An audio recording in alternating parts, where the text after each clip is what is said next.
obviously that presents further risks, and obviously heating up the material is going to input scale because I don't have scale now. So what I did, yeah, I'll be doing a clay wash, but even that doesn't necessarily take out 100% of it. If you go thicker in the middle and thinner in the middle. Yeah, that's kind of what I'm aiming for, I think.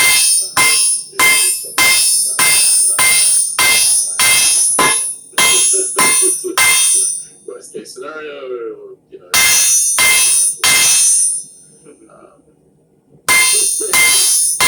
But yeah, so that's basically been taking up all my time, just doing all of that, engraving and grinding, and so much grinding. And I'm currently not able to wear my VersaFlow because the battery does not charge. Yeah, but I've been trying to get on the 3M to answer me about the battery charger has got like an error code, but the error code in the manual just says contact 3M. But like they've got like one called the Ring of the Raging Sea, which literally looks like it is full of crashing waves that are suspended at the moment in time. There's different maps that sum up each different season of, you know, that typically come up or some look like frost and like the surface of it and has been left. It's so fluid that you feel like if you were to put the ring on, it's melting frost with your body heat sort of thing. But it's just art in its most extreme form. And I desperately want to see some of this stuff get made, to be honest, because it's beyond good. If there is a level above master, this person is there. I don't know what sort of crazy deal they did with whatever demons are running this place, but they made a good deal to get this ability. Dude, it has to be. Like, they've been tracked. It's kind of like the fat cells of the human body, funnily enough. And you don't want all the butter to be on one side of the bag. That's why you eat evenly. But yeah, so the thing is that as steel is constantly manipulated, the grain is undergoing changes. The reason the grain growth happens are very different from the outside content. Simply a matter of the higher the heat, the larger the grain grows. Because of the way that iron amalgamates with it. Because basically all this grain is iron crystals. And then you have grain normally made up of either alloying elements or carbides and like high pressure. So when you're forging something, the forging process, you're heating it way above critical temperature multiple times and smacking around with a hammer, you're going to have an incredibly large grain. But even stuff that is ferritized annealed from the factory can have uneven grain.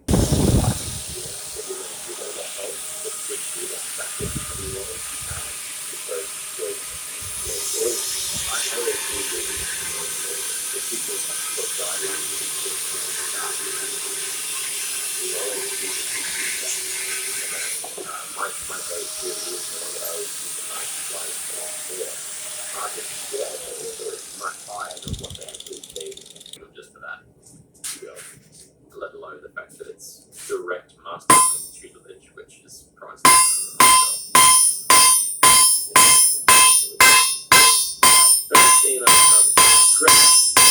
And he says, I just wanted to say I was not trying to be racist.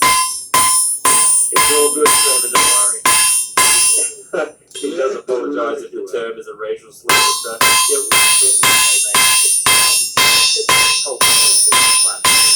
It's offensive in some country. We weren't grunting with you, we were just letting you know. Apparently, where he's from, that term means a Cajun hillbilly. So, doesn't mean that here, but that name does. If you ever do visit Australia, him know not to call anybody that. Notice how he doesn't say to visit him because he doesn't take visitors. No, I hide in my rural farm.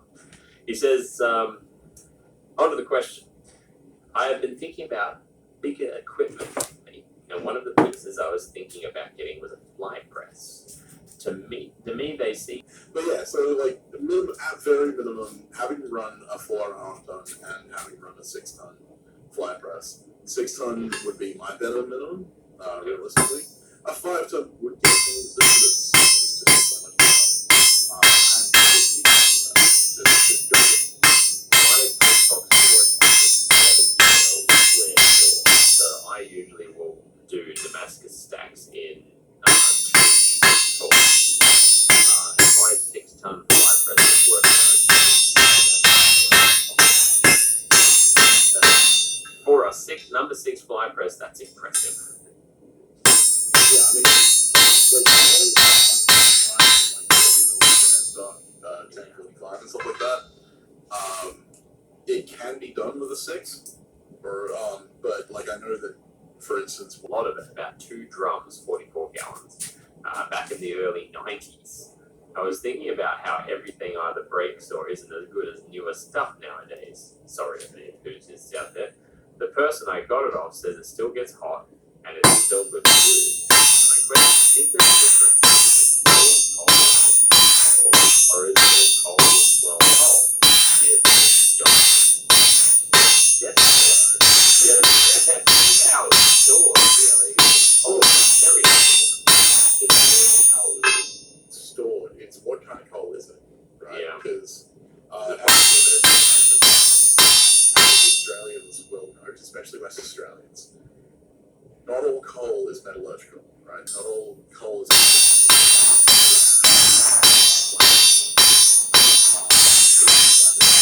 phosphorus and sulfur. So all of the coal that is mined here in WA and in New South Wales and in Victoria is so high in phosphorus and sulfur that it is useless as blacksmith coal. All it does will ruin your steel. So it has to be a very specific grade of coal. And as Alex knows,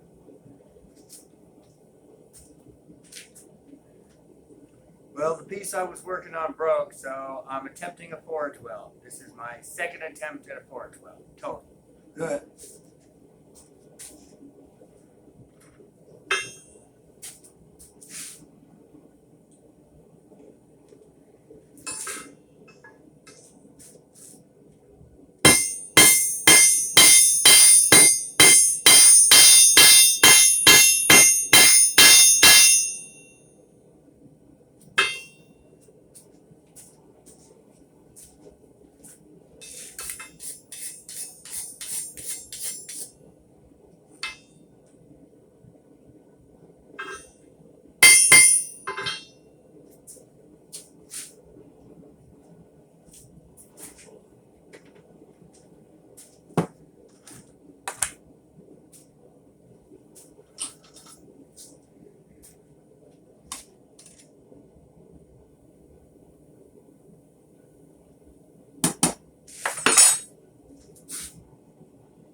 So far, so good. A couple of knives to make sheets for, and I knew he'd be coming back. And at the time in between, I made his touch mark as a punch. And yeah, I gave it to him today. He was over about it, but test it out. It's a nice thing to do. But some of the stories coming in is just awesome. And yeah, I mean, there's an old saying that a single candle flame can light 1,000 more candles without actually losing anything.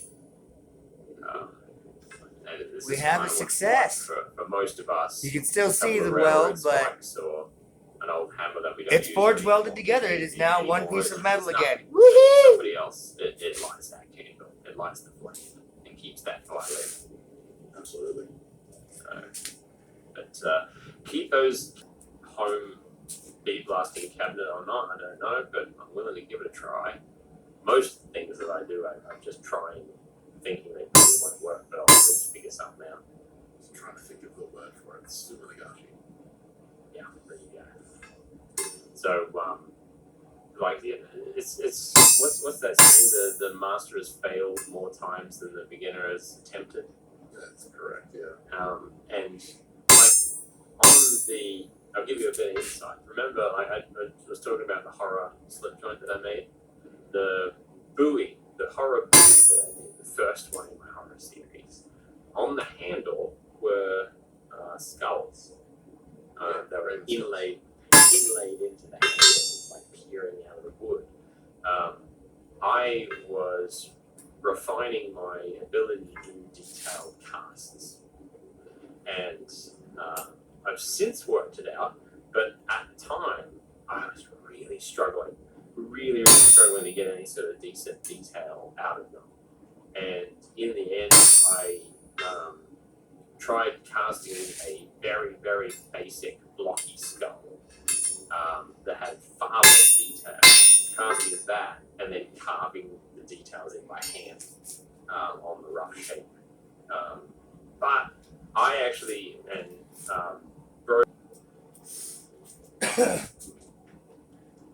That's the end of the recording for this project. If you want to see the finished project, check out my Instagram, Never Quit Forge, spelled with 2 T's on the quit.